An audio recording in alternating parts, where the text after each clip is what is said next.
எங்க அம்மா எல்லாம் என்ன திட்டுனா கம்முன்னு இருப்பேன், நான் சாப்பிட மாட்டேன். எங்க அம்மா கூப்பிடாத, 3 வேளைலாம் பட்டினி கிடந்திருக்கேன். கூப்பிட்டோம் நைட்டு உயிரா மானமா?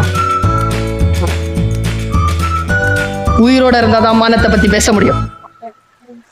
சாரி, சோறு கூட பசிக்குது கேட்டு சாப்பிட்டுருக்கேன் நான். எங்க அம்மா எடுத்து வச்சிருக்கோம், வந்தா சாரி கேட்டா சாப்பிட மாட்டேன்னா சாப்பிடல, பசிச்சா சாப்பிடும். இப்படி வளர்த்தாங்க. ஏன் தெரியுமா? எங்க அம்மாவுக்கு 5 பேரு, 1 செத்தா 1, எனக்கு இருக்கிறது 1 நான் எப்படி விடுறது? அதை பொத்தி பொத்தி பாதுகாத்து பாதுகாத்து பாதுகாத்து குழந்தைகள் கிட்ட பெரிய விஷயத்தை சொல்லி தரேன். பெரிய விஷயம் எது என்றால், குழந்தைகளிடத்தில் கனெக்டடா இருங்க, கான்டாக்ட்ல இருக்காதீங்க.